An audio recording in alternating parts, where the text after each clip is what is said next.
Hello everyone, I hope आप सब ठीक होंगे एंड आई होप कि आप लोगों की तबीयत भी ठीक होगी। जरा शुरू करते हैं आज न्यू टॉपिक। हमारा टॉपिक नंबर वन पिछले पिछले लेक्चर्स में हम लोगों ने ख़त्म किया था। If you guys remember, topic number one के अंदर बड़ी डिटेल में हम लोगों ने काफ़ी कुछ ख़त्म किया था, काफ़ी कुछ पढ़ा था उसमें। एक ऑर्गेनाइजेशन के बारे में समझा, एक ऑर्गेनाइजेशन कितने टाइप्स की होती है हम लोगों ने ये समझा। एंड फिर उसके बाद हम लोगों ने उसके एमसीक्यूज भी सॉल्व किए, डिफरेंट चीज़ें हम लोगों ने टॉपिक वन में कवर अप की थी। But today we are going to start a new topic, और ये नया जो हम लोग टॉपिक शुरू करने लगे हैं, this also relates with all the types of organisations, लेकिन उससे ज्यादा। एक मिनट। आज का जो हमारा टॉपिक है ये भी ऑर्गेनाइजेशन से रिलेट करता है, लेकिन एट द सेम टाइम हम लोग आज डिफरेंट काइंड ऑफ स्ट्रक्चर्स के बारे में पढ़ने लगे हैं कि दुनिया के अंदर कितने ऑर्गेनाइजेशन के स्ट्रक्चर्स होते हैं। इन शॉर्ट, एक ऑर्गेनाइजेशन कितने डिफरेंट टाइप्स की हो सकती है ऑनर्स चेंज होने की वजह से, अपने स्ट्रक्चर्स डिपार्टमेंट्स चेंज होने की वजह से। फॉर एग्जांपल, जैसे हम लोग आज के टॉपिक में पढ़ेंगे कि एक होता है एंटरप्रेन्योर स्ट्रक्चर।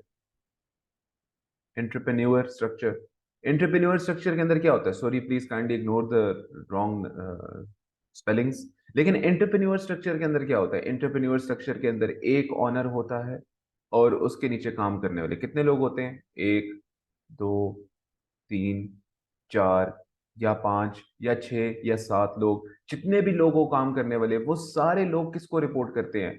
उस ऑनर को, उस एंटरप्रेन्योर को जिसने बिजनेस शुरू किया।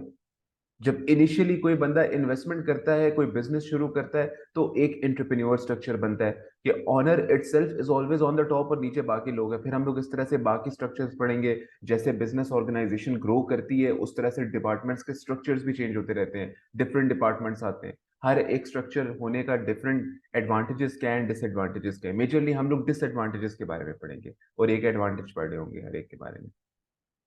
डिफरेंट किस्म के स्ट्रक्चर्स हम लोगों ने पढ़ने हैं इस टॉपिक के अंदर। उसके बाद what is meant by span of control, ये ओवरऑल एक स्पैन ऑफ कंट्रोल क्या होता है इसके बारे में हम लोग पढ़ेंगे। Factors affecting the scalar chain. और उसके बाद हम लोग पढ़ेंगे separation of ownership from management, very important topic.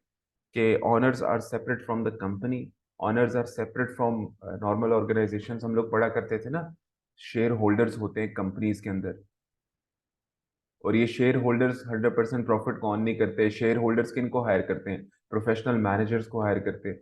अब ये बात हम लोगों ने सिर्फ पढ़ी थी कि प्रोफेशनल मैनेजर्स को हायर किया जाता है विद इन द बिजनेस। लेकिन क्या अगर आपको हैरानगी होगी अगर मैं आपको ये बात भी बता दूं कि पब्लिक लिमिटेड कंपनीज के अंदर, वो कंपनीज जो कि स्टॉक एक्सचेंज पे लिस्टेड होती हैं, वहां पे ऑनर्स जो शेयर्स ऑन करते हैं कोई काम नहीं कर सकते उस कंपनी में बिल्कुल भी। तो इस कॉन्सेप्ट के बारे में भी हम लोग पढ़ेंगे। फिर separation of direction from management के टॉप पे बोर्ड ऑफ डायरेक्टर्स होते हैं और नीचे फिर मैनेजर्स होते हैं। Why this separation is required in every company. And outsourcing and offshoring के कॉन्सेप्ट के बारे में हम लोगों ने पढ़ना है। आउटसोर्सिंग का मतलब होता है अपना कोई बिजनेस का फंक्शन उठा के पूरा का पूरा किसी और को दे देना। जैसे आप आउटसोर्स करते हो, रॉ मटेरियल्स किसी और से खरीदते हो, आप तो नहीं बनाते। इसी तरह से एचआर डिपार्टमेंट ही पूरा किसी और कंपनी को दे देना, वो आके संभाले आपका एचआर डिपार्टमेंट, आपके एम्प्लॉयज को सैलरी भी पे करे, आपके एम्प्लॉयज को हायर भी करे, फायर भी करे, उनके रिलेटेड पॉलिसीज भी बनाए, हर एक चीज। और ऑफ शोरिंग के अपना कोई एक डिपार्टमेंट बाहर लेके चले जाना, उसको बोला जाता है ऑफ शोरिंग। किसी और कंट्री में शिफ्ट कर देना, चीपर लेबर के लिए, चीपर मटेरियल्स के लिए, ताकि कॉस्ट आपको कम आ रही हो।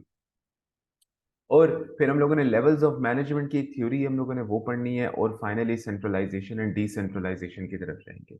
एक बहुत अच्छा खासा स्ट्रक्चर्ड इस टॉपिक नंबर टू के अंदर जितना कुछ भी हम लोगों ने पढ़ना है, काफी कुछ है वो। तो इस वजह से हम लोग कोशिश करेंगे, we don't cover it up in 1 और 2 लेक्चर्स। टॉपिक टू थोड़ा सा टाइम लेता है, it can take almost around 3 lectures, छोटे मोटे 3 लेक्चर्स इसके बनेंगे। ठीक है। आज our goal is to complete the structures, different type of structures within an organisation. कितने टाइप के डिफरेंट स्ट्रक्चर्स हो सकते हैं? First of all, what is a structure? Structures provide information of how an organization divides tasks among its workforce and ensures that the objectives of the organization are met. हम लोगों ने पढ़ा था कि हम हमारी ऑर्गेनाइजेशन के पास डिफरेंट किस्म से क्या होते हैं? गोल्स होते हैं। यही एक कलेक्टिव गोल होता है। इस कलेक्टिव गोल को अचीव करने के लिए अपने जूनियर लोगों को, अपने एम्प्लॉयज को, अपने डायरेक्टर्स को, अपने मैनेजर्स को हम लोगों ने कुछ काम देने होते हैं। फॉर एग्जाम्पल, अगर मेरा लॉन्ग टर्म गोल है कि I want to sell 100,000 products in this year, तो भाई उस गोल को ब्रेकअप करना पड़ेगा between different people. Production department को मैंने ये गोल देना होगा कि वो 100,000 प्रोडक्ट्स बना के दे। सेल्स डिपार्टमेंट को मैंने गोल देना होगा कि वो 100,000 प्रोडक्ट्स को सेल करके दिखाए मुझे। ठीक है। और इसी तरह से डिफरेंट डिपार्टमेंट्स को इसके लिहाज से गोल में ब्रेकअप करके हर किसी को मैं उसका गोल बताऊंगा। क्योंकि अगर मैं हर किसी को गोल नहीं बताता तो what is going to happen कि एक कोई डिपार्टमेंट भी अगर ठीक तरीके से काम नहीं करेगा तो कलेक्टिव गोल नहीं मीट होगा। और हमारा गोल ये है कि हम लोगों ने कलेक्टिव गोल को अचीव करना है बाय कंट्रोल परफॉर्मेंस। अब आप कंट्रोल परफॉर्मेंस भी रखते हो, कलेक्टिव गोल भी आपके पास है, लेकिन ये काम आपने डिवाइड किस तरह से करना है, किसको करना है, इस चीज की बात है। हम लोग पढ़ा करते थे ऑर्गेनाइजेशन चार्ट, अगर यहाँ पे आप नहीं पढ़ते, वैसे ये नाम है ना, आपने पहले ही पढ़ा ऑर्गेनाइजेशन चार्ट। ऑर्गेनाइजेशन चार्ट क्या होता है? CEO, director one, production department का डायरेक्टर, फिर इस तरह से सेल्स डिपार्टमेंट का डायरेक्टर, फाइनेंस डिपार्टमेंट का डायरेक्टर, इससे आगे चलें एडमिन डिपार्टमेंट का डायरेक्टर या एचआर डिपार्टमेंट का डायरेक्टर, चार डायरेक्टर्स। हर डायरेक्टर के नीचे काम करने वाला कौन है? एक मैनेजर है।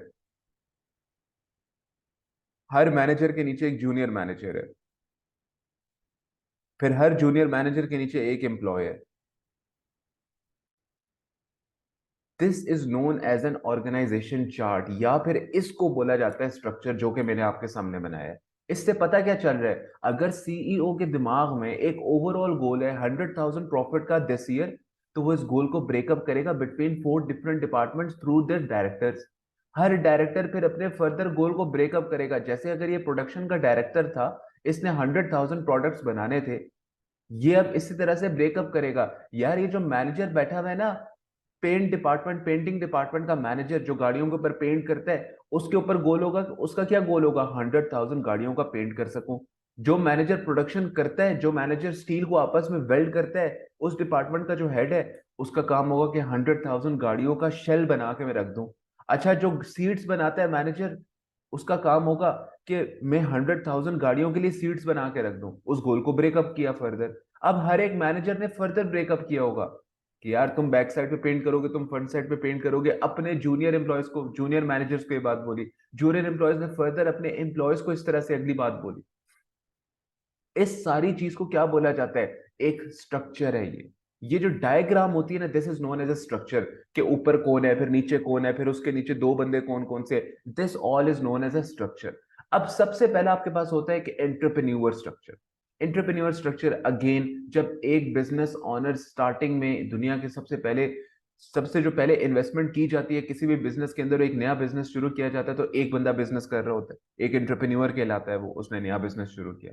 An entrepreneur is a person who takes a risk by starting a business. This type of structure shows that an organization is owned and controlled by the same person, and in case of partnership, the same partners. The man in power has employees, but only the owner himself will make all the critical decisions and manage the business. Entrepreneur structure के अंदर one person has all the power, to one person all people report। सब ने report भी एक बंदे को करना है और एक ही बंदे के पास पावर भी है। ये होता है entrepreneur structure. One person is everyone, one person is everything. अब यहाँ पे ठीक है, वो बंदा अकेले हर एक चीज को मैनेज कर रहा है, लेकिन सबसे बड़ी बात यह है कि this is the type of structure with in an entrepreneur structure, कि एंटरप्रेन्योर टॉप टॉप पे होता है और बाकी सब लोग उसके लिए बराबर हैं। स्टाफ वन, स्टाफ टू, हर बंदा अपना काम कर रहा है, और सब लोग किसको रिपोर्ट कर रहे हैं? एंटरप्रेन्योर। वहां पे आगे फर्दर कोई हायरार्की नहीं है, एक यहाँ पे लाइन है। इसी की तरफ एक बंदा प्रोडक्शन देख रहा है, उसी का दूसरा जो एम्प्लॉय है वो भी प्रोडक्शन देख रहा है, तीसरा भी प्रोडक्शन देख रहा है, वो इसके नीचे नहीं फॉल करते, सारे के सारे किसके नीचे फॉल करेंगे? एंटरप्रेन्योर के स्ट्रक्चर के नीचे। अब मैंने ऐसा स्ट्रक्चर यहाँ पे आप नहीं देखोगे, मैनेजर है, मैनेजर के नीचे जूनियर एम्प्लॉय है, और हर एक जूनियर एम्प्लॉय के नीचे फर्दर एम्प्लॉय है। ऐसे नहीं आप देखोगे, यहाँ पे एक ही स्ट्रक्चर है। मैनेजर है जो कि खुद एक एंटरप्रेन्योर है, और उसके नीचे एम्प्लॉय भी है, जूनियर मैनेजर भी है, कोई अगर डायरेक्टर है वो भी इसके नीचे है, और कोई अगर मैनेजर है, सीनियर मैनेजर, तो वो भी इसके नीचे। या इसने कोई डिफरेंस नहीं रखा लोगों के अंदर। हर एक बंदा डायरेक्टली एंटरप्रेन्योर को खुद से रिपोर्ट कर रहा होता है। In this structure there is owner involvement हर चीज में। इनफॉर्मल डिसीजंस बहुत ज्यादा होते हैं। Employees are asked to do anything and low specialisation. हम लोगों ने पढ़ा था कि जब ऑर्गेनाइजेशन आती है तो वहां पे साइनर्जी आती है, स्पेशलाइजेशन होती है, राइट? ये उसके एडवांटेजेस थे ना, चार advantages of having an organization: specialization, synergy, reduced risk और सबसे पहले था, अब वो मेरे जहन से निकला हुआ है, खैर क्या चीज हम लोगों ने पढ़ी थी वहां पे, स्पेशलाइजेशन भी पढ़ी थी। अब ऑर्गेनाइजेशन के अंदर स्पेशलाइजेशन जरूर होती है, एंटरप्रेन्योर स्ट्रक्चर भी एक ऑर्गेनाइजेशन ही होती है, वहां पे भी आपकी सोशल अरेंजमेंट है, वहां पे भी आपका एक कलेक्टिव गोल है, उसको भी आपने अचीव करने के लिए कंट्रोल परफॉर्मेंस ऑर्डर ने रखी हुई होगी, स्पेशलाइजेशन उधर भी होती है। लेकिन जितने भी स्ट्रक्चर्स हम लोग आगे पढ़ेंगे सबसे ज्यादा कम स्पेशलाइजेशन होती है इस स्ट्रक्चर के अंदर, it has the lowest specialization. अब इस चीज को काइंडली, इसके ना 4 एस्पेक्ट्स हम लोग पढ़ने लगे, इनको आपने याद कर लेना है। Entrepreneurial organization structure, an organization owned and controlled by one person or a small number of people, often the founders of the business। जब owners खुद से, जिन्होंने बिजनेस को स्टार्ट किया, वो खुद से कंट्रोल कर रहे होंगे, उसको बोला जाएगा एन एंटरप्रेन्योर स्ट्रक्चर, क्योंकि सब लोग उन्हीं लोगों को रिप्रेजेंट कर रहे होंगे, सब लोग रिपोर्ट किसको कर रहे होंगे, ऑनर्स को या फिर एक ऑनर। अच्छा, informal communication, control and reporting होती है एक एंटरप्रेन्योर स्ट्रक्चर में। क्या मतलब है?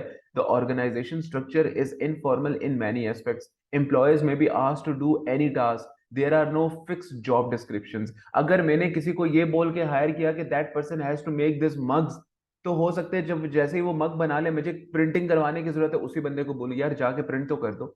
एक इनफॉर्मल तरीके से बिजनेस हो रहा होता है। What is meant by इनफॉर्मेलिटी?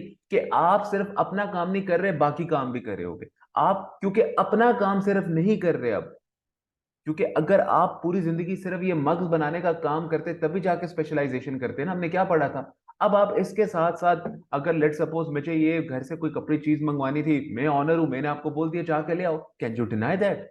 No.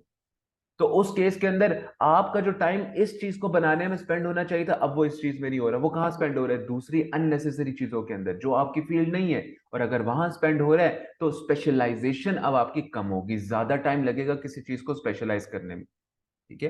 तो if you are doing one thing over and over and over again, तो आप स्पेशलाइज होते हैं। ऑनर के स्ट्रक्चर के अंदर इस वजह से स्पेशलाइजेशन नहीं होती, because the structure is a lot of informal. आप इनफॉर्मेलिटी का मतलब क्या है? आप वो काम नहीं कर रहे जो उसके लिए आपको रखा गया था। ठीक है?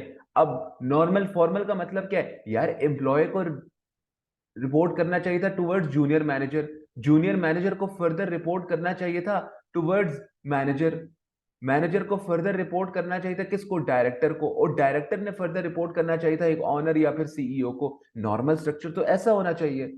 अब यहां पे मैं एक स्ट्रक्चर ऐसा बना रहा हूं कि एम्प्लॉय भी रिपोर्ट कर रहे हैं ऑनर को, जूनियर मैनेजर भी रिपोर्ट कर रहे हैं ऑनर को, डायरेक्टर भी रिपोर्ट कर रहे हैं डायरेक्टली ऑनर को। कोई एक समझ नहीं आ रही किधर से आप उठ के जा रहे हो, क्या करना चाह रहे हो, किसके साथ किससे बात करनी। एक स्ट्रक्चर होता है चीज को करने का, एक हायरार्की। छोटा बंदा अपने सीनियर से बात करेगा, वो अपना सीनियर अपने सीनियर से बात करेगा, फिर इस तरह चलता जाएगा until and unless finally CEO ना आ जाए, टॉप पोजीशन का बंदा ना आ जाए।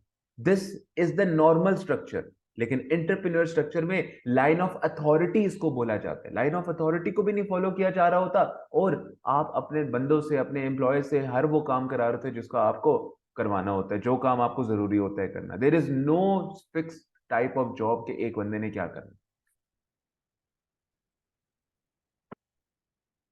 फिर इसके साथ साथ ऑनर की इन्वॉल्वमेंट एक एंटरप्रेन्योर स्ट्रक्चर में बहुत ज्यादा होती है। एक ऑनर की इन्वॉल्वमेंट बहुत होती है, the owner is closely involve deciding what should be done and who should do it and when. जो भी डिसाइड करना होगा ऑनर खुद से करेगा, जिस बंदे ने बिजनेस शुरू किया वो खुद से कर रहा होगा। There is no such thing like सब लोग मिलकर डिसाइड करें, एम्प्लॉयज को तो कुछ माने नहीं जाता ऑनर स्ट्रक्चर में। और low specialisation finally, which is the reason of informal communication, informal work जो कि आप कर रहे होते हो। Anyone in the organisation may be asked to do any task, however there may be limited specialisation such as one person acting as the business's bookkeeper। कभी एक बंदा डेबिट क्रेडिट रिकॉर्ड कर रहा है, तो वही बंदा हो सकता है 2 महीने के बाद कोई और काम कर रहा हो, अपनी मर्जी से ऑनर काम करवा सकते हो उससे। ठीक है? तो इसलिए these are the aspects of entrepreneur structure. अब आपने इसमें याद किस चीज को रखना है? देखिए, आपने याद रखना है, हम लोगों ने पढ़ा स्ट्रक्चर, स्ट्रक्चर के अंदर सबसे पहले हम लोगों ने पढ़ा एंटरप्रेन्योर स्ट्रक्चर। एंटरप्रेन्योर स्ट्रक्चर वो होता है जहां पे many different types of honours, many different honours, या फिर कोई एक ऑनर, सारी पावर उनके पास होती है। कोई स्पेशल हायरार्की नहीं होती कि एक लाइन ऑफ अथॉरिटी आ रही हो, वो काम नहीं हो रहा होता। ये पहली चीज है, there is no line of authority. सब लोग एक ही बंदे को रिपोर्ट कर रहे होते हैं, ये दूसरी चीज आपके फिंगर टिप्स में होनी चाहिए। सब लोग एक बंदे को रिपोर्ट कर रहे हैं, अ लॉट ऑफ इनफॉर्मेलिटी होती है। जो मर्जी काम करवाना चाहो करा सकते हो, लाइन ऑफ अथॉरिटी नहीं है, this is what is meant by being informal. अच्छा, ऑनर की इन्वॉल्वमेंट होती है हर चीज में, ठीक है। और एंटरप्रेन्योर ऑर्गेनाइजेशन स्ट्रक्चर में एक बंदा या ऑनर होंगे, ये चीज तो हम लोगों ने पहले कवर अप कर ली। अच्छा, इसके साथ साथ फाइनली स्पेशलाइजेशन भी बहुत कम लोगों की होती है अपनी स्पेसिफिक फील्ड्स के अंदर, क्योंकि आप डिफरेंट टाइप्स के काम कर रहे होते हैं। 5 चीजें हो गई, ये आपने फिंगर टिप्स पे रखनी है एंटरप्रेन्योर स्ट्रक्चर के बारे में। अब अगर इससे आगे चलूं मैं, तो ये एक और लाइन लिखी गई है, the structure is this structure is best suitable for small businesses like sole traders and the mindset of the entrepreneur will easily inspire his employees, but as the business grows the structure needs to have more formality in jobs and a new structure is required known as functional structure।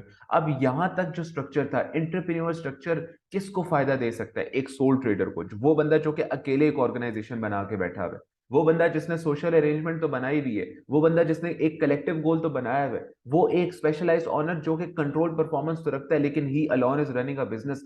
उसके लिए जो छोटे businesses के लिए this structure is best known for best suitable for small businesses या फिर soul traders, उनके लिए जरूरी है कि इस स्ट्रक्चर को इस्तेमाल करें। लेकिन आपका जैसे जैसी ऑर्गेनाइजेशन ग्रो करना शुरू करेगी, ऑब्वियसली बिजनेसेस ग्रो, राइट, आपकी आपका बिजनेस ग्रो करेगा, फिर आप इस स्ट्रक्चर पे रिलाई नहीं कर सकते। रीजन बीइंग कि अगर आप इस स्ट्रक्चर पे रिलाई करोगे तो अगेन यहाँ पे लो स्पेशलाइजेशन है।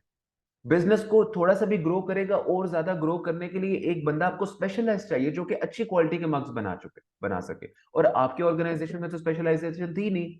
आपका स्ट्रक्चर ऐसा था कि वहां पे स्पेशलाइजेशन नहीं हो सकती, हर बंदा हर किस्म का काम कर रहा है भाई। ऑनर की इन्वॉल्वमेंट बहुत ज्यादा थी, let the people make their own decisions. अगर ऑनर हर जगह पे वो करेगा, इन्वॉल्वमेंट रखेगा, तो लोग आखिर छोड़ के चले जाएंगे किसी ऐसी ऑर्गेनाइजेशन में जहां पे वो खुद से काम कर सके। तो बिजनेस ग्रो करने के लिए आपको लेट गो करना पड़ेगा अथॉरिटी को। और फिर फाइनली हम लोगों ने ये भी पढ़ा है कि वहां पे इनफॉर्मेलिटी बहुत ज्यादा होती है। तो हमें एक न्यू टाइप का स्ट्रक्चर चाहिए, इस टाइप के स्ट्रक्चर में रह के वी कैन नॉट ग्रो, हम लोग ग्रो नहीं कर सकते। तो उस केस में हमारे पास कौन सा स्ट्रक्चर आता है? Functional structure is the next type of structure. अब ये फंक्शनल स्ट्रक्चर कोई मुश्किल चीज नहीं है, बहुत इजी किस्म का स्ट्रक्चर है अंडरस्टैंड करने के लिए। पूरी दुनिया में सबसे कॉमन स्ट्रक्चर होता ही फंक्शनल स्ट्रक्चर है। What is meant bye a functional structure? सबसे ऊपर सीईओ बैठा हुआ होगा, चीफ एग्जीक्यूटिव ऑफिसर और the managing director, the head, और उसके नीचे प्रोडक्शन डिपार्टमेंट का डायरेक्टर होगा। फिर उसके नीचे एक और बंदा होगा, मार्केटिंग डिपार्टमेंट का डायरेक्टर होगा। अच्छा, फिर फाइनेंस डिपार्टमेंट का डायरेक्टर जिसको सीएफओ बोला जाता है, कल को जो आप बनोगे एसीसी क्वालिफाई करके ऑलमोस्ट 15 इयर्स ऑफ एक्सपीरियंस के बाद the highest level position CFO, आप सीईओ भी बन सकते हो, ठीक है। CFO of the finance director, CFO the finance director. और फिर हमारे पास फर्दर प्रोडक्शन हो गया, मार्केटिंग हो गया, फाइनेंस हो गया, एचआर डिपार्टमेंट का डायरेक्टर, डायरेक्टर ऑफ एचआर। और फिर इन डायरेक्टर के अंदर अंडर जो है फर्दर कितने लोग हैं? हर मैनेजर हो सकते हैं, 4 मैनेजर्स हैं भाई, 5 मैनेजर्स हैं। और फिर हर मैनेजर के नीचे फर्दर जाके एक जूनियर मैनेजर, और हर जूनियर मैनेजर के नीचे एक एम्प्लॉय, एक स्टाफ मेंबर। और ये हर डिपार्टमेंट में ऐसे ही चलेगा। अब अगर फाइनेंस डिपार्टमेंट की बात करें तो उसका कैसा स्ट्रक्चर होता है? अब ये एक क्या है, जब आप डिपार्टमेंट्स को ब्रेक कर देते हो और उनका एक डायरेक्टर बना देते हो और उससे आगे आपकी ऑर्गेनाइजेशन चलना शुरू होती है, number of line of authority बनती है, एक हायरार्की बनती है आपके पास, एक कैरियर डेवलप। अब यहां पे मेरी एक बात सुने, अगर मैं इधर आऊं और मैं इसके डिसएडवांटेजेस देखना चाहता हूं, तो क्या इसका डिसएडवांटेज एंटरप्रेन्योर स्ट्रक्चर का मुझे ये नहीं नजर आ रहा कि एक बंदा यहाँ पे स्टाफ वन के तौर पे आया था, एक डायरेक्टर के तौर पे आया या फिर मैनेजर के तौर पे आया, उसको सैलरी मिल रही है, उसको काम मिल रहा है, लेकिन मुझे यहाँ पे ये नजर आ रहा है कि उसकी कैरियर की एडवांसमेंट किसी किस्म की नहीं होनी कल को। क्योंकि देखिए, अगर एक लाइन ऑफ स्ट्रक्चर है, अगर जैसे फंक्शन स्ट्रक्चर में हम लोगों ने बात की, एक जूनियर एम्प्लॉय बैठा हुआ है, वो चाहता है कल को मैं सीनियर कब बनूंगा, तो he must be able to become first junior employee. एक लाइन ऑफ अथॉरिटी उसके पास आएगी, एक लाइन ऑफ अथॉरिटी से गुजरते हुए पहले वो एम्प्लॉय था, फिर वो जूनियर एम्प्लॉय बना, फिर उसके बाद वो मैनेजर बना, फिर उसके बाद डायरेक्टर बना, कल को सीईओ भी शायद बन जाए वो, ठीक है। लेकिन अगर इसी तरह से मैं वापस आऊं टूवर्ड्स द एंटरप्रेन्योर स्ट्रक्चर, ओहो, अगर मैं वापस आऊं टुवर्ड्स द एंटरप्रेन्योर स्ट्रक्चर, क्या मुझे यहाँ पे कोई ऐसी चीज नजर आ रही है यहाँ पे कि मेरा एम्प्लॉय अगर कल को प्रमोशन लेना चाहता है, कैरियर डेवलपमेंट उसको मिले, तो वो इधर से उठ के एंटरप्रेन्योर बन सकता है? क्या वो यहां से उठ के इधर आ सकता है? क्योंकि एक लाइन ऑफ अथॉरिटी तो यही है मेरे पास, इससे ऊपर तो कुछ भी नहीं है। तो क्या नीचे से उठ के ऊपर आ सकता है? ऊपर ऑनर खुद से बैठा हुआ है भाई, वो आने देगा? तो पूरी जिंदगी इधर ही फंसा रहेगा। There is no career development यहाँ पे, नो कैरियर डेवलपमेंट। एक बंदा जो काम कर रहा है वही काम करता रहेगा पूरी जिंदगी, एक ही पोजीशन पे रहेगा, उसको कोई कैरियर डेवलपमेंट नहीं मिलेगी। ठीक है, this is the disadvantage of the entrepreneur structure. और यही आपका बन जाता है एडवांटेज। आपके पास एक लाइन है जिसके थ्रू आप काम कर सकते हो, जिसके थ्रू आप अपने आप को ग्रो कर सकते हो, अपनी पोजीशन को इंक्रीज कर सकते हो, कैरियर की डेवलपमेंट है, फर्दर प्रमोशन है, एम्प्लॉय की मोटिवेशन हाई होगी। अब इसी तरह से अगर हम लोग देखें, सबसे पहले देखो फाइनेंस डिपार्टमेंट। अब स्ट्रक्चर हर डिपार्टमेंट को डिफरेंट हिस्सों में ब्रेक कर देना, पूरी ऑर्गेनाइजेशन को डिफरेंट डिपार्टमेंट्स में ब्रेक कर देना, उनको नाम देना, और फिर पूरी एक लेवल ऑफ हायरार्की बनाना कि पहले डायरेक्टर है, फिर मैनेजर है, फिर मैनेजर के नीचे जूनियर एम्प्लॉय है, फिर फर्दर एक एम्प्लॉय है, कैरियर डेवलपमेंट देना अपने एम्प्लॉयज को, ये कहलाता है फंक्शनल स्ट्रक्चर। और फंक्शनल स्ट्रक्चर के अंदर अगर फर्दर बात करो तो नॉर्मल तो आपका जैसे ये रहा, ये एक फंक्शनल ऑर्गेनाइजेशन का स्ट्रक्चर है जो आपके एसीसी स्टडी हब पे भी गिवन है। चीफ एग्जीक्यूटिव ऑफिसर या फिर मैनेजिंग डायरेक्टर के नीचे प्रोडक्शन डिपार्टमेंट का डायरेक्टर होगा, फिर मार्केटिंग एंड सेल्स डिपार्टमेंट का सेपरेट डायरेक्टर होगा, फिर अकाउंटिंग एंड फाइनेंस का सेपरेट डिपार्टमेंट होगा, उसका हेड एक डायरेक्टर होगा, और फिर IT and general and administration का एक सेपरेट डिपार्टमेंट होगा और उसका एक सेपरेट डायरेक्टर होगा। और फिर फर्दर इसी तरह से हायरार्की नीचे कंटिन्यू होती रहेगी, हर डिपार्टमेंट में इस तरह ब्रेकअप होंगे। अगर हम लोग आए फाइनेंस डिपार्टमेंट की तरफ, तो उसकी हायरार्की कैसे ब्रेकअप होती है कि उसके भी हमने बताया 3 मैनेजर्स हो सकते हैं, 4 हो सकते हैं, 5 हो सकते हैं, 6 हो सकते हैं, डजंट मैटर, लेकिन 3 तो होंगे ही होंगे। हर एक डिपार्टमेंट पे डिपेंड करता है। अब यहाँ पे जैसे हम लोग पढ़े कि फाइनेंशियल अकाउंटेंट, जो बंदा फाइनेंशियल अकाउंटिंग एंट्रीज करता है and all the double entries, वो क्या है? फाइनेंशियल अकाउंटेंट है। जो बंदा कॉस्ट एंड मैनेजमेंट अकाउंटेंट होता है वो सारा वही काम करता है जो कि F2 में आप पढ़ोगे, MA2 में आप लोगों ने पढ़ा, MA1 में आप लोगों ने पढ़ा। ट्रेजरी सेक्शन के बारे में कौन होता है? ये आप इन्वेस्टमेंट सीखोगे F9 के अंदर, ये ट्रेजरी सेक्शन का काम होता है। तो हर एक के लिए हमें सेपरेट मैनेजर चाहिए फिर, मतलब आपकी हायरार्की यहाँ पे भी ब्रेक अपार्ट हो गई। ठीक है, हर बंदा अपना काम कर रहा है, स्पेशलाइज होता जा रहा है, वेरी गुड। जैसे ही वो स्पेशलाइज्ड होगा आपके पास स्पेशलाइजेशन आएगी, सैनर्जी आएगी, blah blah blah, all those advantages of an organisation. तो फंक्शनल स्ट्रक्चर कैसा होता है? हर एक डिपार्टमेंट को ब्रेक कर देना ऑर्गेनाइजेशन के, उस डिपार्टमेंट के लिए सेपरेट डायरेक्टर होना, फर्दर एक पूरी लाइन ऑफ हायरार्की होना आपके पास, उसको बोला जाता है एक फंक्शनल स्ट्रक्चर। के फंक्शंस के अकॉर्डिंगली आप ऑर्गेनाइजेशन को क्या कर रहे हो? ब्रेक कर रहे हो। अब this structure will lead to क्या चीज? स्पेशलाइजेशन होगी, क्लियर अथॉरिटी होगी, रिस्पॉन्सिबिलिटी होगी, economies of scale and output capacity. अच्छा, इसके साथ साथ एक और एडवांटेज, कैरियर एडवांसमेंट, ये आपने खुद से लिख लेने थे। ठीक है, कैरियर एडवांसमेंट बहुत ज्यादा होगी। इकोनॉमीज ऑफ स्केल का क्या मतलब है? आपने MA2 MA1 में क्या सीखा? फिक्स्ड कॉस्ट को हम लोग डिवाइड करते हैं upon number of units produced. मैं कहता हूं मेरी फिक्स कॉस्ट थी,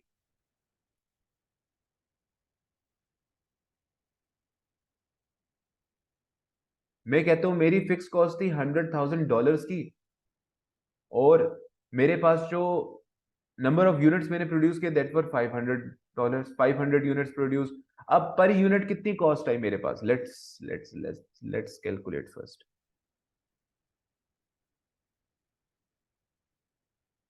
कितनी आई? 200 पर यूनिट की फिक्स कॉस्ट आई, फिक्स कॉस्ट पर यूनिट आई मेरे पास।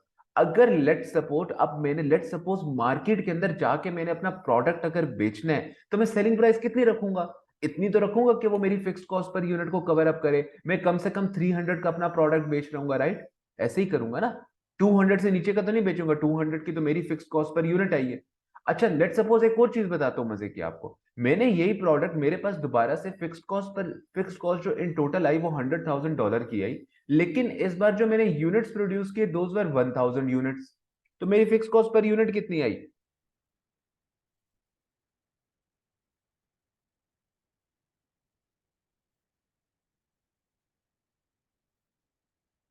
I am sorry,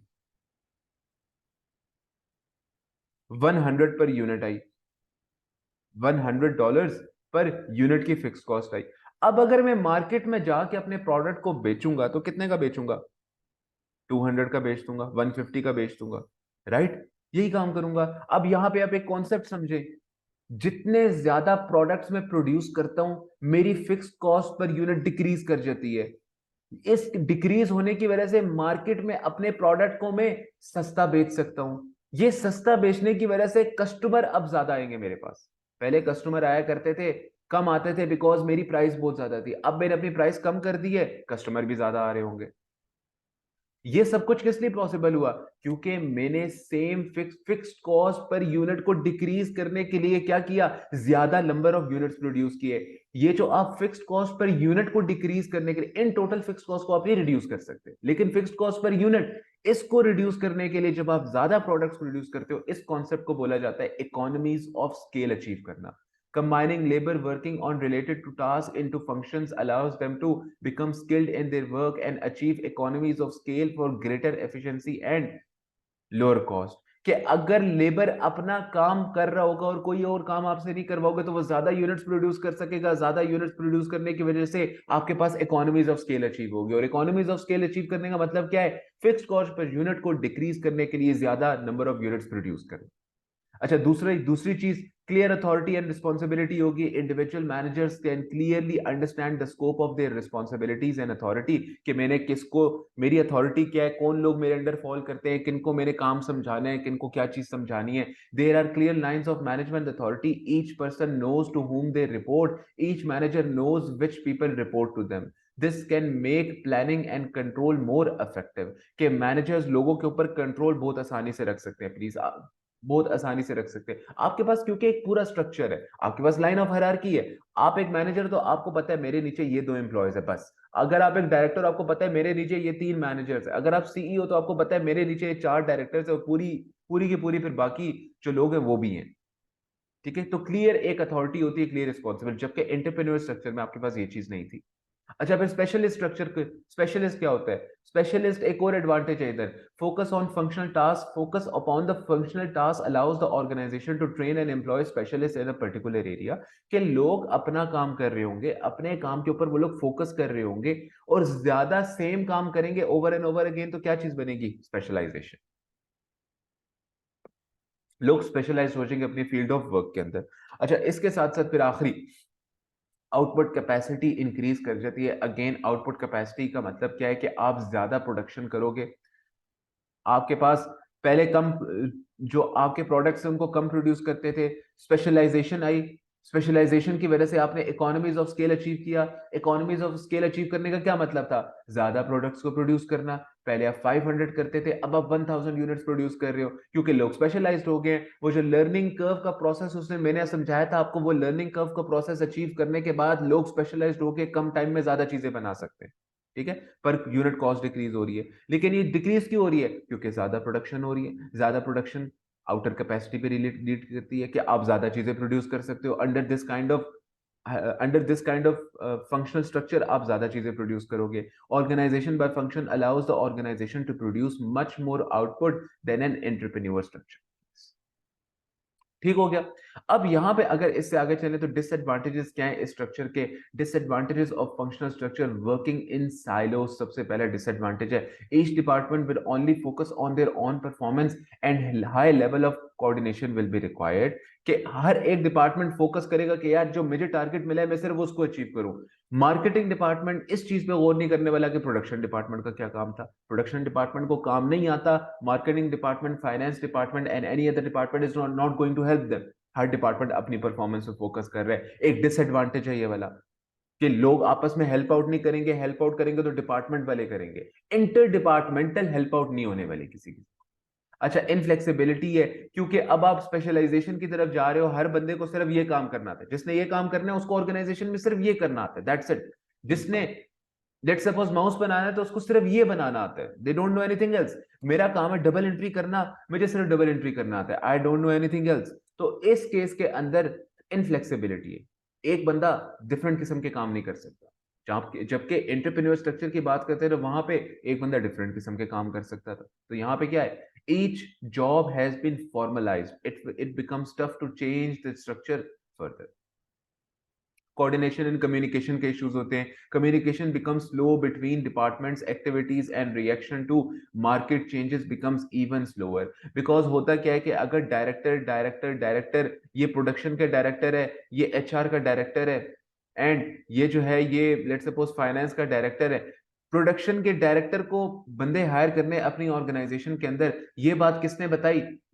let's suppose junior manager ने बोला I need a new employ under me because काम बहुत ज्यादा हो गया, मैं अकेले नहीं कर पा रहा। ऐसे नहीं हो सकता कि जूनियर एम्प्लॉय डायरेक्ट जाएगा इधर इस डायरेक्टर के पास और बताएगा, नो, वो पहले अपने मैनेजर को बताएगा, क्योंकि फॉर्मल है ना। फॉर्मल क्या कहता था? लाइन ऑफ अथॉरिटी को फॉलो करते हुए जाओ भाई आप। This is what is meant bye formal, कि आप step by step line of authority को फॉलो करो, वैसे ही नहीं उठ के चले जाना। अच्छा, तो जूनियर मैनेजर मैनेजर के पास जाएगा, मैनेजर अपने डायरेक्टर के पास जाएगा, ये डायरेक्टर अब कम्युनिकेट कर सकता है क्योंकि सेम लाइन पे आ गए। ये डायरेक्टर कम्युनिकेट कर सकता है डायरेक्टर ऑफ एचआर को, फिर ये डायरेक्टर एचआर अपने मैनेजर को बताएगा, वो मैनेजर फर्दर अपने जूनियर एम्प्लॉय को बताएगा कि यार उस डिपार्टमेंट के जूनियर एम्प्लॉय को क्या चाहिए था, एक नया एम्प्लॉय चाहिए। अब ये मार्केट में ढूंढना शुरू करेगा, जूनियर एम्प्लॉय मिलेगा तो ये इसको बताएगा, ये इसको बताएगा, फिर फर्दर इस तरह कम्युनिकेशन में टाइम बहुत ज्यादा लगता है। So communication becomes slow between departments, activities, reaction to market changes becomes even slower. अगर marketing department का डायरेक्टर तो खैर बैठा होगा, he won't know anything, give me 1 second please, I need to take a call.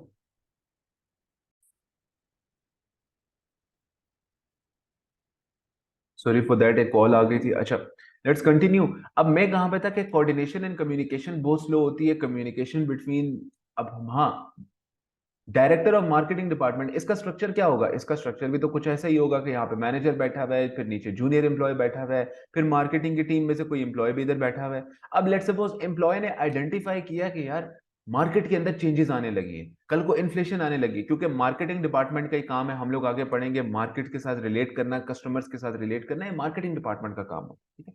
अब for example इस employ ने पता लगा कि यार इन्फ्लेशन आने वाली है कल को, इसने ये चीज प्रिडिक्ट कर ली। जैसे ही इसने प्रिडिक्ट की तो ये किसको बताएगा? सबसे पहले ये बात पहुंचानी किधर तक है? हाईएस्ट पीपल तक पहुंचानी है, ताकि डिसीजन किसने लेना होता है? हाईएस्ट अथॉरिटी के बंदों ने लेना होता है। यस, हम लोग आगे पढ़ेंगे कि अथॉरिटी सबसे ज्यादा किसके पास होती है, लॉन्ग टर्म डिसीजन मेकिंग कौन कर रहा होता है, रिएक्टिव डिसीजन मेकिंग कौन कर रहा होता है। हम लोग ये चीज पढ़ेंगे आगे, ये डिफरेंट टॉपिक्स की बात है, लेकिन फॉर नाउ आप ये अंडरस्टैंड करें डिसीजन मेकिंग किससे किसने करनी होती है, हर चीज से रिलेटेड। ये बात इंपॉर्टेंट किसको बतानी है? डायरेक्टर सीईओ को। अब डायरेक्टर तक कैसे पहुंचेगी? अब जरा गौर से सुनना। ये एम्प्लॉय ने आज हायर किया कि यार इन्फ्लेशन आने वाली है बहुत जल्दी, ठीक है, मार्केट में मैंने एक अपॉर्चुनिटी आइडेंटिफाई की, अगर ये वाली थ्योरी हम लोग यूज करें तो हम लोग ज्यादा अच्छी मार्केटिंग करके ज्यादा प्रोडक्ट्स बेच सकते हैं। ये इस एम्प्लॉय ने हायर किया। अब इतनी बड़ी इंफॉर्मेशन उसके पास मौजूद है, चाहे वो इन्फ्लेशन की हो या चाहे वो अच्छी मार्केटिंग स्ट्रैटेजी की हो, ये पहले अपने जूनियर एम्प्लॉय को बताएगा, जूनियर एम्प्लॉय बोलेगा अच्छा ठीक है आज तो दिन खत्म हो गया, कल बताएंगे, अब डायरेक्टर साहब जा चुके हैं, तो ये फिर कल मैं अपने मैनेजर को बताएगा, मैनेजर अपने काम में मसरूफ होगा, जब वो अपने काम से फ्री होगा तब जाके डायरेक्टर को बताएगा। ये इंफॉर्मेशन सिर्फ इतनी छोटी सी पहुंचते पहुंचते कितना टाइम लग गया? हो सकता है 2 दिन लग गए। तो ये एक इशू होता है कि मार्केट के ऊपर जो चेंजेस आ रहे हैं, मार्केट में चेंजेस आ रहे हैं, अगर वो नीचे से कोई आइडेंटिफाई करे तो वो ऊपर तक जाना, उसके अगेंस्ट रिएक्टिव डिसीजन लेना बहुत डिफिकल्ट हो जाता है, स्लोली होता है वो, ठीक है। तो एक ये भी उसका डिसएडवांटेज है। When an organization grows even further, अब आपने सोचा एंटरप्रेन्योर्स, हम लोग पहले ग्रो किया, हम लोगों ने एक बिजनेस शुरू किया, दैट वाज आवर ग्रोथ। हम लोगों ने एक बिजनेस शुरू किया, हमारा एंटरप्रेन्योर स्ट्रक्चर था। अब हमने और ग्रो करना था, तो we needed a new type of structure, functional structure मिला। अब जब एक ऑर्गेनाइजेशन ग्रो करने का सोचेगी तो उसके पास तीसरे टाइप का स्ट्रक्चर आएगा। वो कौन सा स्ट्रक्चर है? डिविजनल स्ट्रक्चर, जो कि वो यूज कर सकती है। Let's come towards the divisional structure now. Divisional structure क्या होता है? आप अपने ऑर्गेनाइजेशन को डिफरेंट हिस्सों में डिवाइड कर देते हो। इन शॉर्ट हम लोगों ने बोला कि डिफरेंट डायरेक्टर्स होंगे, एक डायरेक्टर है प्रोडक्शन का, एक डायरेक्टर है मेरे पास एचआर का, एक डायरेक्टर है मेरे पास फाइनेंस डिपार्टमेंट का, और फाइनली एक डायरेक्टर है मेरे पास प्रोडक्शन डिपार्टमेंट का, या फिर मार्केटिंग नहीं पड़ा, मार्केटिंग डिपार्टमेंट, ठीक है। फिर उसके नीचे फर्दर मैनेजर्स हैं, ब्ला ब्ला ब्ला, पूरी हायरार्की हम लोगों ने पढ़ी। ये स्ट्रक्चर रहता ही रहता है। ये जो फंक्शनल स्ट्रक्चर हम लोगों ने पढ़ा था ये रहेगा, ये नहीं चेंज होने वाला। इन शॉर्ट होता क्या है, अगर फॉर एग्जाम्पल मैं 3 डिफरेंट प्रोडक्ट्स बेचता हूं, पहले मैं एक ही प्रोडक्ट बेचा करता था तो मेरे पास ये वाला स्ट्रक्चर हुआ करता था, ठीक है। CEO is managing every single one further, और फिर फर्दर आगे इस तरह डिपार्टमेंट्स में डिवीजन हुआ है। अब 3 प्रोडक्ट्स बेच रहा हूं, 3 प्रोडक्ट्स का सेपरेट डिपार्टमेंट होना चाहिए। तो क्या होगा, यहां पे सीईओ थोड़ा सा और ऊपर चला जाएगा बस उठ के, सीईओ इधर आ जाएगा उठ के, और सीईओ किस चीज को अब हैंडल कर रहा होगा, प्रोडक्ट ए, उसके अंदर अपना फंक्शनल स्ट्रक्चर, प्रोडक्ट बी, ये प्रोडक्ट ए था, ये प्रोडक्ट बी था, इसका अपना फंक्शनल स्ट्रक्चर सेम इसी तरह का, लेकिन ये नहीं, अपना एक फंक्शनल स्ट्रक्चर होगा। इसको अगर थोड़ा सा बनाए हम लोग ठीक तरीके से, तो वो कैसे बनेगा, रुके मैं आपको बना के दिखाता हूँ। इट इज मोर इंपॉर्टेंट कि बनाए रेदर देन जस्ट थ्योरी के ऊपर बात करें। सीईओ है, हेड मतलब head of the organization, CEO का मतलब कौन होता है, हेड ऑफ द ऑर्गेनाइजेशन। यहाँ पे हेड ऑफ ऑर्गेनाइजेशन है, फिर उसके बाद सबसे पहले प्रोडक्ट ए आ गया, प्रोडक्ट बी आ गया, और प्रोडक्ट सी आ गया। डिफरेंट टाइप्स ऑफ प्रोडक्ट में बेच रहा हूं, इसको बोला जाता है डिविजनल स्ट्रक्चर। अपने ऑर्गेनाइजेशन को डिवाइड करते ना इनटू डिफरेंट पार्ट्स।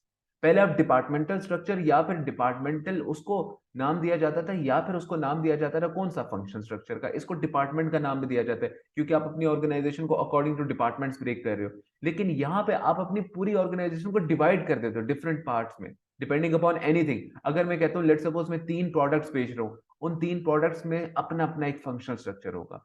अब प्रोडक्ट ए के अंडर, प्रोडक्ट ए वाले स्ट्रक्चर में क्या होगा, अगेन एक फंक्शनल स्ट्रक्चर होगा। डायरेक्टर ऑफ प्रोडक्शन, क्योंकि प्रोडक्ट ए ने प्रोडक्ट प्रोड्यूस भी होना है, फिर director of marketing, director of finance and director of HR, ये चारों के चारों स्ट्रक्चर्स होंगे। फिर फर्दर इसमें जैसे हम लोग पढ़ा करते थे, इसी तरह प्रोडक्ट बी का अपना एक स्ट्रक्चर होगा, director of production, director of marketing, director of HR and director of further finance. इसी तरह से प्रोडक्ट सी का अपना एक स्ट्रक्चर होगा। मतलब आपकी ऑर्गेनाइजेशन डिवाइड हो चुकी है बेस्ड अपॉन इट स्ट्रक्चर। आपकी पूरी ऑर्गेनाइजेशन में सेग्रीगेशन आ गई। एक स्ट्रक्चर देखो, पूरी फैमिली इधर बैठी हुई है, डिफरेंट डिपार्टमेंट्स पूरे इधर बैठे हैं, फिर एक और दफा वही डिपार्टमेंट्स इधर भी बैठे हुए हैं, फिर एक दो और दफा वही डिपार्टमेंट्स प्रोडक्ट सी के अंडर भी बैठे हुए हैं, लेकिन वो मैनेज किस चीज को कर रहे हैं, different products. A large organization needs divisional structure। एक बहुत बड़ी ऑर्गेनाइजेशन जो सेपरेट टाइप्स ऑफ प्रोडक्ट बेच रही है, हाँ, अब ये प्रोडक्ट्स के ऊपर हम लोगों ने अपनी ऑर्गेनाइजेशन को डिवाइड किया। सेम इसी तरीके से हम लोग कैसे डिवाइड कर सकते हैं, लोकेशन की बेसिस पे, जिसको जियोग्राफिकल स्ट्रक्चर भी बोला जा सकता है। जियोग्राफिक्स की बेसिस पे हम लोग अपनी ऑर्गेनाइजेशन को डिवाइड कर सकते हैं। किस तरह से करते हैं, ये रहा बिजनेस ऑर्गेनाइजेशन है। अब नॉर्मली सीईओ बैठा हुआ है, एक बिजनेस पाकिस्तान में है, एक हेड ऑफिस उनका इंडिया में है, एक हेड ऑफिस उनका मिडल ईस्ट में किसी रीजन में है, और एक यूएसए में है। और हर एक रीजन के अंदर अगेन सेपरेट दोबारा से कौन सी बिजनेसेस हैं, कौन सी डिपार्टमेंट्स है, वही डिपार्टमेंट्स के director of production, director of HR, director of marketing, director of production, director of finance. Same India के, इंडिया वाले जो लोकेशन है जहां पे बिजनेस हो रहा है वहां पे भी ये होगा, मिडल ईस्ट में भी ये इस तरह से डिपार्टमेंट होगा, और फर्दर जाके यूएसए में भी यही वाले डिपार्टमेंट्स होंगे। आपकी ऑर्गेनाइजेशन एक और कैटेगरी की वजह से ब्रेक कर जाती है, ठीक है। और इस तरह से कस्टमर्स की बेसिस पे भी हो रहा होता है, डिवाइड डिवाइड अप कर सकते हो। इन शॉर्ट, आपका डिविजनल स्ट्रक्चर क्या होता है, a large organization needs a divisional structure. In this type of structure different divisions of the same organizations are made and each division has its own departments. हर division का एक अपना अपना department होगा, जिस तरह हम लोगों ने सेपरेट डिपार्टमेंट्स पढ़े फंक्शनल स्ट्रक्चर में। हर एक डिवीजन के नीचे, जैसे फॉर एग्जांपल प्रोडक्ट ए एक डिवीजन थी, इसके नीचे अपना एक फंक्शनल स्ट्रक्चर होगा, और फंक्शनल स्ट्रक्चर कौन सा होगा, जो हम लोगों ने यहाँ पे पढ़ा, यही स्ट्रक्चर होगा इसके नीचे, ठीक है। मतलब अब आप ऑर्गेनाइजेशन को समझो, एंटरप्रेन्योर स्ट्रक्चर बिल्कुल एक सेपरेट चीज। फिर हम लोगों ने पढ़ा एक फंक्शनल स्ट्रक्चर, डिपार्टमेंटल स्ट्रक्चर जिसको बोला जाता है, जिसमें आप डिपार्टमेंट्स को डिवाइड करते हो। उसके ऊपर कौन सा स्ट्रक्चर होता है, डिविजनल स्ट्रक्चर। क्या आप डिवीजन करके हर एक डिवीजन में अपना एक फंक्शनल स्ट्रक्चर रख सकते हो, ठीक है। इस तरह से हम लोग इसको समझते हैं। अब वही चीज जो मैंने आप लोगों को अभी एक थियोरेटिकल पॉइंट ऑफ व्यू से समझाई, अगेन दैट वो सेम चीज बनी हुई है यहाँ पे। ऑर्गेनाइजेशन को डिवाइड कर दिया जाता है into different types of divisions, और हर एक डिवीजन में अपना एक क्या होता है, फंक्शनल डिपार्टमेंट होते हैं। हर फंक्शनल स्ट्रक्चर होता है, या फिर डिपार्टमेंटल स्ट्रक्चर, या फंक्शनल डिपार्टमेंट, जो भी उसको बोलो। डिविजनलाइज स्ट्रक्चर तीन टाइप्स के होते हैं, या आप एक ऑर्गेनाइजेशन को डिवाइड कर सकते हो according to the product, different types of product based हो तो डिफरेंट टाइप्स डिवीजन कर दो अपनी ऑर्गेनाइजेशन की, या आप डिवाइड कर सकते हो based upon the area, Pakistan India वाली एग्जांपल मैंने आपको दी, या आप डिवाइड कर सकते हो बेस्ड अपॉन द कस्टमर्स। ठीक है, अभी आगे बढ़ते हैं। डिवीजन बाय प्रोडक्ट कैसे होगी, गाड़ी है तो गाड़ियां आप कितने टाइप्स की बेचोगी, कार्स डिवीजन, सेडान्स वगैरह, इसका एक डिवीजन आप बना दो। Vans and small trucks division का एक सेपरेट बना दो, हैवी ट्रक्स का एक सेपरेट डिवीजन बना दो, और हर एक के नीचे एक क्या होगा, एक फंक्शनल स्ट्रक्चर होगा। ठीक है, या फिर डिपार्टमेंटल स्ट्रक्चर भी बोला जा सकता है इसको। डिवीजन बाय एरिया में भी सेम किस्म की आपकी सारी की सारी थ्योरी है, जो अभी आपने माइंड में पढ़ा, जो आपने माइंड में बात रिटेन की है, वही सब कुछ है। आपने ऑर्गेनाइजेशन को डिवाइड किया into different areas, different areas की बेसिस पे आपने बोला अच्छा मिडिल ईस्ट यूरोप, यहाँ पे मीना रीजन ज्यादातर, ये एक शॉर्ट फॉर्म है मीना, पूरी ऑर्गेनाइजेशन में Europe middle east and African division को यही बोला जाता है। यहाँ पे आपने बोला कि यहाँ पे मेरा एक सेपरेट फंक्शन है, फंक्शनल स्ट्रक्चर होगा, इसके नीचे एक सेपरेट फंक्शनल स्ट्रक्चर होगा, और इसके नीचे एक फंक्शनल सेपरेट फंक्शनल स्ट्रक्चर होगा। ठीक है, फिर इसी तरह से कस्टमर्स हैं, इलेक्ट्रिक डिस्ट्रीब्यूशन कंपनी है, जैसे एक एग्जांपल है ये आपके सामने, this is not an example जो कि पेपर में आएगी, ज्यादातर डिविजन बाय कस्टमर्स के बारे में नहीं पूछा जाता पेपर में। ठीक है, लेकिन फिर भी समझने में क्या हर्ज है। इलेक्ट्रिसिटी डिस्ट्रीब्यूशन कंपनी है, तो उसके कंज्यूमर्स नॉर्मल घर भी हो सकते हैं, घरों तक भी बिजली पहुंचानी है, जो नॉर्मल हम लोग है, जैसे हमें चाहिए बिजली। लेकिन फॉर एग्जांपल अगर एक बिजनेस है जिसने बिजली यूज करके फर्दर कुछ चीज प्रोड्यूस करनी है, तो उसके लिए एक सेपरेट लिंक हो सकता है। इस तरह से कंपनी को डिवाइड किया जा सकता है कि बिजनेसेस को डील करने के लिए एक सेपरेट फंक्शनल स्ट्रक्चर है, और नॉर्मल घरों को डील करने के लिए एक फंक्शन सेपरेट फंक्शनल स्ट्रक्चर आपने रख दिया, अपनी ऑर्गेनाइजेशन को डिवाइड कर दिया इनटू डिफरेंट पार्ट्स। इसको बोला जाता है डिविजनल स्ट्रक्चर। अब डिविजनल स्ट्रक्चर के बारे में आज जरा फाइनल चीज पढ़ते हैं, और उसके बाद हमारा आज का टॉपिक खत्म हो जाएगा। फिर हम लोग कल शुरू करेंगे मैट्रिक्स स्ट्रक्चर से, क्योंकि ये थोड़ा सा डिफरेंट है। इससे पहले कि आपको मैट्रिक्स स्ट्रक्चर पे जाओ, पहले आपने कोशिश करनी है, काइंडली आप इसको खत्म करो, जो कुछ मैंने आपको समझाया इसको समझो, और कोई क्वेश्चन है तो मेरे से आप पूछ लो। ठीक है, divisional structure are most effective in large organizations, बड़ी कंपनीज, सबसे टाइप की जो बड़ी कंपनीज होंगी वहां पे आपके पास क्या चीज आएगी, डिविजनल स्ट्रक्चर आएगा। कैसे आएगा ये वाला, कि पहले आप एक छोटी कंपनी थे, एंटरप्रेन्योर स्ट्रक्चर था, अच्छा फिर आप थोड़े से बड़े हुए, आपके पास फंक्शनल स्ट्रक्चर आया, जब आप उससे भी बड़े हो गए, आपकी ऑर्गेनाइजेशन बहुत ज्यादा रेवेन्यूज बनाने लगी, बहुत ज्यादा प्रॉफिट्स बनाने लगी, तो आपके पास कौन सा स्ट्रक्चर आया, फिर आपने अडॉप्ट किया अपने पास डिविजनलाइज स्ट्रक्चर।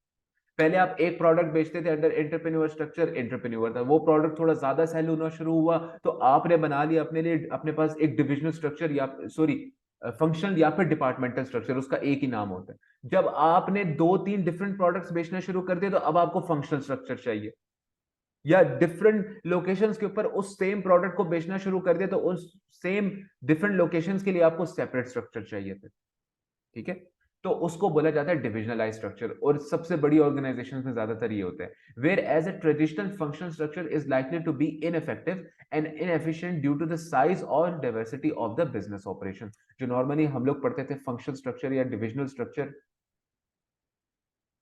कोई भी किस्म का ट्रेडिशनल फंक्शन कौन सा होता है, एंटरप्रेन्योर स्ट्रक्चर हो गया, डिविजनल स्ट्रक्चर हो गया, डिपार्टमेंटल स्ट्रक्चर हो गया। इनके बारे में हम लोग क्या पढ़ते थे कि ये हैं छोटी ऑर्गेनाइजेशन तक, इसके बाद अगर आप बड़े हो रहे हो तो ये ठीक से काम नहीं करेंगे, डाइवर्स नहीं कर पाओगे, डिफरेंट टाइप्स ऑफ प्रोडक्ट्स अगर आपने बेचना है तो सिर्फ आप इस डिविजनल स्ट्रक्चर में बेच सकते हो, सॉरी आप सिर्फ इसको इन द डिविजनल स्ट्रक्चर बेच सकते हो, आप इसको फंक्शनल स्ट्रक्चर में नहीं बेच सकते। ठीक है, तो इसलिए आपको चाहिए एक नया स्ट्रक्चर। अच्छा, each division has its own management and organization structure and can specialize in its region of area, products और कस्टमर टाइप्स। हर एक डिवीजन इस तरह से अपने लिए काम कर रही होगी, हर एक डिवीजन के अंदर फर्दर एक फंक्शनल स्ट्रक्चर है, वहां पे जो बैठे हुए एम्प्लॉयज है वो अपने काम में स्पेशलाइज्ड हैं, जिस प्रोडक्ट में वो काम करते हैं उनका अपना काम है, वो वहां पे स्पेशलाइज्ड है। अब अगर मैं पाकिस्तान के रीजन के साथ डील करता हूँ, पाकिस्तान में एक प्रोडक्ट बेच रहा हूँ, तो वहां के लिए एक कंपनी का सेपरेट फंक्शनल स्ट्रक्चर है, वो कंपनी के एम्प्लॉय सारे किस चीज में स्पेशलाइज्ड है, पाकिस्तान में इस प्रोडक्ट को कैसे बेचना है वो इस चीज के लिए स्पेशलाइज्ड होंगे, उनको पता है पाकिस्तान का कल्चर क्या है, पाकिस्तान की मार्केट कैसी है। ठीक है, effectively when what a large organization and what a large and unwieldy organization has been broken up internally into several small organizations, thereby improving focus and local control। कि आप एक बड़ी ऑर्गेनाइजेशन को, फॉर एग्जांपल कहते हैं कि एक CEO बैठा हुआ है, फिर डायरेक्टर बैठ के प्रोडक्ट ए बी सी की प्रोडक्शन तीनों की देख रहे हैं। अच्छा, इसके साथ साथ डायरेक्टर फाइनेंस का तीनों प्रोडक्ट्स के बारे में फाइनेंस डिपार्टमेंट देख रहे हैं। मसला है ना, एक इतना ज्यादा कंट्रोल आप कैसे रखोगे डिफरेंट लोकेशंस पे डिफरेंट प्रोडक्ट्स के लिए, मसला होगा। इसलिए आपने एक बड़ी ऑर्गेनाइजेशन को ब्रेकअप किया छोटे छोटे 3 हिस्सों में, और उसको चलाने के लिए आपने छोटे छोटे 3 अपने क्या रखे, फंक्शनल स्ट्रक्चर्स रखे। आपको आसान होगा अब पूरी ऑर्गेनाइजेशन को चलाना। अब इसके एडवांटेजेस क्या है? Performance of each part of the business is more easily monitored. आपको पता लगेगा कौन सा प्रोडक्ट अच्छा परफॉर्म कर रहा है, कौन सा नहीं कर रहा, कौन से एरिया में अच्छी परफॉर्मेंस है, कौन से एरिया में अच्छी परफॉर्मेंस नहीं है, आसानी से आइडेंटिफाई कर सकते हो क्योंकि आपने बिजनेस को डिवाइड किया हुआ है। अच्छा, it allows top management to focus on overall corporate strategy. अगर ये जो सीईओ था वो पूरी ऑर्गेनाइजेशन को संभाल रहा होता और डिफरेंट तरीके से ब्रेकअप ना किया होता तो उसको संभालना बड़ा मुश्किल होता।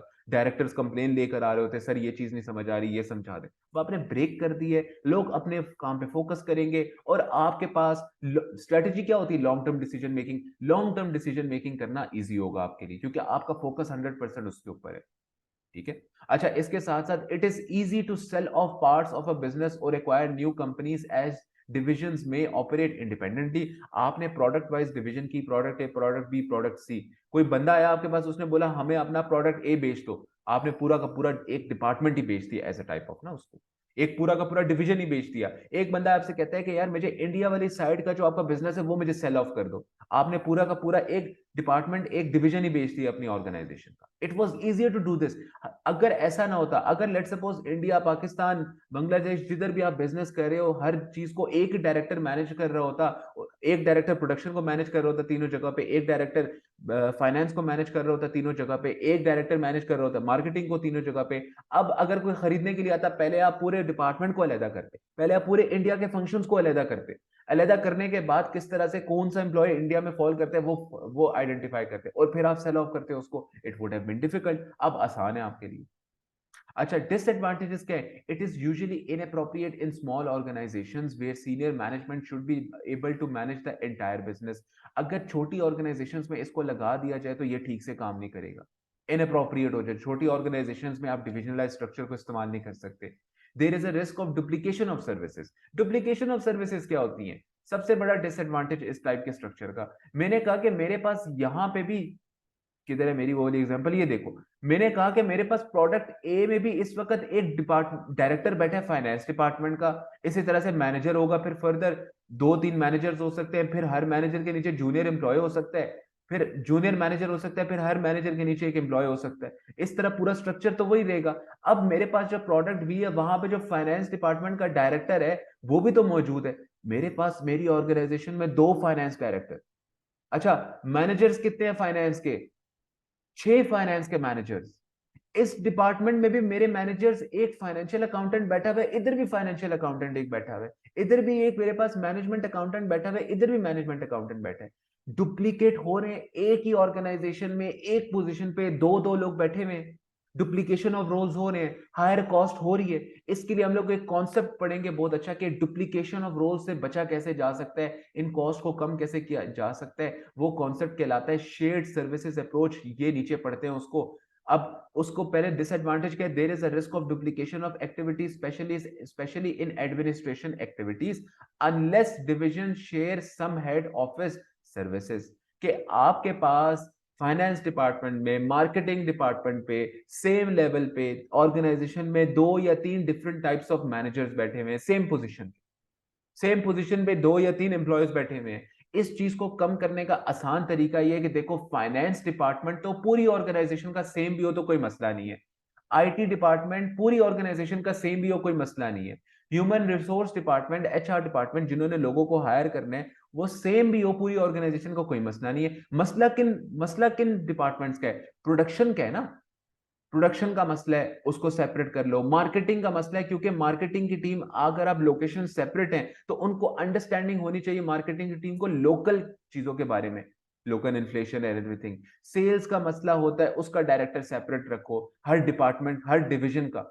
लेकिन फॉर द डिवीजन, अगर डिविजनल ब्रेकअप लेकर आ रहा है फाइनेंस डिपार्टमेंट में तो ठीक नहीं है, सबने डेबिट क्रेडिट करना है।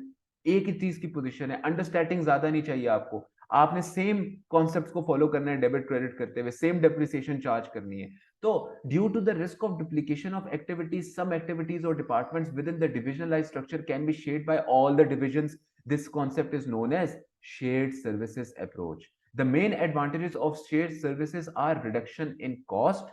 पहला advantage, economies of scale achieve हो जाती है, क्योंकि एक ही डिपार्टमेंट ज्यादा काम कर रहे हैं, salary of every single person is divided upon more work, और पर यूनिट जो आपने काम किया उसकी पर यूनिट कॉस्ट क्या आती है, कम आ जाती है। जिस तरह हम लोगों ने पूरा कॉन्सेप्ट समझा। Hiring specialist and better coordination between shared services functions. Main departments कौन कौन से होते हैं शेयर्ड सर्विसेज के लिए, आपने याद रखना है, IT, human resource and finance department.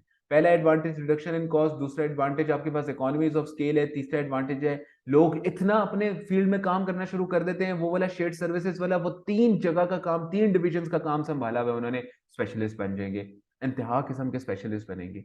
अच्छा, कोऑर्डिनेशन बहुत ज्यादा होती है, क्योंकि अब इसको जरा एक्सप्लेन करते हैं, फिर अपना टॉपिक को एंड करते हैं आज के।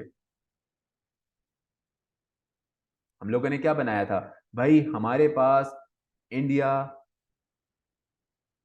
पाकिस्तान एंड बांग्लादेश, हमारा कपड़ों का बिजनेस है। Let's suppose we sell clothes, we are a textile manufacturer, और हम लोग यहाँ पे कपड़े बेचते हैं। हमारी कंपनी का नाम है ABC कॉरपोरेशन। अब मैं इंडिया में भी अपने कपड़े बेचता हूँ, पाकिस्तान में भी और बांग्लादेश में भी। अब मुझे इंडिया के लिए एक सेपरेट क्या चाहिए, पूरा स्ट्रक्चर चाहिए भाई। इंडिया के लिए मुझे डायरेक्टर चाहिए सबसे पहले प्रोडक्शन का, फिर मुझे इसी तरह से डायरेक्टर चाहिए HR का, फिर मुझे डायरेक्टर चाहिए किस चीज का, फाइनेंस डिपार्टमेंट का, और फिर मार्केटिंग का। नॉर्मल स्ट्रक्चर तो यही होगा। फिर इसी तरह से पाकिस्तान में अगर मैं कोई चीज सेल करूं तो मुझे अगेन डायरेक्टर चाहिए प्रोडक्शन का। वहां पे एक फैक्ट्री होगी मेरी, उसके प्रोडक्शन का डायरेक्टर होगा, फिर डायरेक्टर होगा मार्केटिंग का, फिर डायरेक्टर होगा फाइनेंस का, ठीक है, और फिर फर्दर डायरेक्टर होगा किस चीज का, HR का। Same goes for Bangladesh, HR,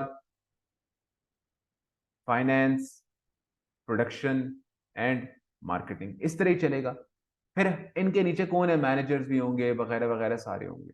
मैं एक काम करता हूं, शिट, अब यहां पे मेरे पास देखें, अगर मैं बात करूं प्रोडक्शन डिपार्टमेंट की, यस प्रोडक्शन डिपार्टमेंट सेपरेट होना चाहिए, क्योंकि आपकी फैक्ट्री हर एक कंट्री में सेपरेट है, तो वो तो सेपरेट होगा। अच्छा, मार्केटिंग डिपार्टमेंट क्यों सेपरेट होना चाहिए, हम लोग पढ़ेंगे मार्केटिंग वाले चैप्टर के अंदर, हम लोग 7 Ps के बारे में पढ़ेंगे। हम लोग पढ़ेंगे कि एक मार्केटिंग डिपार्टमेंट को अंडरस्टैंडिंग होनी चाहिए लोकल लोकेशन के बारे में, अपने प्रोडक्ट के बारे में। तो अगर मैं प्रोडक्ट वाइज डिवीजन करूं अपने ऑर्गेनाइजेशन की, तब भी मार्केटिंग डिपार्टमेंट को अच्छी खासी अंडरस्टैंडिंग होनी चाहिए फॉर देयर प्रोडक्ट। अब एक मार्केटिंग डिपार्टमेंट रख दिया तो उनके लिए मसला बन जाएगा, ये चीज नहीं अंडरस्टैंड कर सकेंगे। कर सकते हो, ऐसी बात नहीं है कि आप नहीं कर सकते, शेयर्ड सर्विस में इसको भी लेकर आ सकते हो, लेकिन मेजर डिपार्टमेंट्स तीन होते हैं आपके शेयर्ड सर्विस के लिए, IT, finance and HR। HR ने बंदे हायर करने हैं, दुनिया के किसी कोने में बैठ के कर सकते हैं। फाइनेंस ने डबल एंट्रीज करके फाइनेंशियल स्टेटमेंट्स बनानी है, दुनिया के किसी कोने में भी कर सकता है। अच्छा, IT ने आपको IT सर्विसेज देनी है, किसी भी कोने से बैठ के कर सकता है, रूम पे आके लाइव आके रिमोट बेसिस पे आपको करके दे सकते हैं, ठीक, कोई भी काम। अब इंडिया का फाइनेंस डिपार्टमेंट था एक पूरा का पूरा, पाकिस्तान के डिवीजन के अंदर भी एक फाइनेंस डिपार्टमेंट था, बांग्लादेश के डिवीजन के अंदर भी एक फाइनेंस डिपार्टमेंट था। मैंने तीनों को बंद किया, मतलब इनके managers, employees and further junior manager सबको निकाला कंपनी से, और मोस्ट स्पेशलाइज्ड एक्सपीरियंस जो लोग थे एक डिपार्टमेंट, उन सबको इस्तेमाल करते मैंने एक डिपार्टमेंट इधर साइड में बनाया, जिसको मैंने नाम दिया फाइनेंस डिपार्टमेंट। और इस बांग्लादेश वाली डिवीजन को, पाकिस्तान के डिवीजन को, इंडिया के डिवीजन को मैंने क्या बोला, यार आपने फाइनेंस से रिलेटेड जो भी काम करना होगा ना, और आपका फाइनेंस से रिलेटेड कोई भी क्वेश्चन होगा, आ जाओ इधर, आपने इस फाइनेंस डिपार्टमेंट से कांटेक्ट करना है, आपका अपना कोई फाइनेंस डिपार्टमेंट नहीं। इसी तरह से क्या हुआ, अब ये जो फॉर एग्जांपल मेरे पास 6 मैनेजर्स बैठे थे, 6 मैनेजर्स की मैं सैलरी पे कर रहा था, कॉस्ट पड़ी थी ना, मैंने उसको रिड्यूस करके यहाँ पे अपने फाइनेंस डिपार्टमेंट में 2 या 3 मैनेजर हो गए, मतलब 3 रखूं, 4 रखूं, 5 रखूं, इट डजेंट मैटर, लेकिन ओवरऑल पहले जितने लोग काम कर रहे थे उससे कम हो गए, सैलरी कॉस्ट कम हो गई, बेनिफिट जो मैं दे रहा हूँ, गाड़ियां दी मैं अपने एम्प्लॉयज को, वो कम हो गई, मेरी ओवरऑल कॉस्ट कम हो गई, फायदा हुआ मुझे। सेम मैं HR डिपार्टमेंट के लिए भी कर सकता हूँ, तीनों को खत्म करूं और मोस्ट एक्सपीरियंस बंदों को अपने पास जो मेरे पास है उनको रखूं और क्या करूं, एचआर डिपार्टमेंट एक सेपरेट बनाऊं, उसका डायरेक्टर होगा, मैनेजर होगा, नीचे जूनियर मैनेजर होगा, फिर एम्प्लॉय आ रहे होंगे, वो एचआर डिपार्टमेंट को संभाल रहे होंगे। और इंडिया पाकिस्तान एंड बांग्लादेश के डिवीजन को बोलूंगा भाई आपको एचआर से रिलेटेड कोई काम कराना है, किसी बंदे को हायर करना है, कोई न्यू बंदा चाहिए, किसी बंदे को फायर करना है, आ जाओ इधर, यहाँ पे आओ जरा। आपने कोई भी एचआर से रिलेटेड काम करना है, ये रहा आपका HR department, combined shared service है ये, आपने इसको यूज करना है। इस कॉन्सेप्ट को बोला जाता है शेयर्ड सर्विसेज अप्रोच। ठीक है, अब यहां तक जो कुछ भी हम लोगों ने पढ़ा है, आपसे रिक्वेस्ट है कि काइंडली आपने इसको पढ़ के समझ के कवर अप करना है। कोई क्वेश्चन है तो आपने मेरे से ग्रुप में पूछना है बगैर किसी हेसिटेशन के। तब तक के लिए अपना ख्याल रखें। We will continue upon this topic in the next lecture now, और I see you guys in the next lecture. अपना ख्याल रखें, टेक केयर, बाय बाय।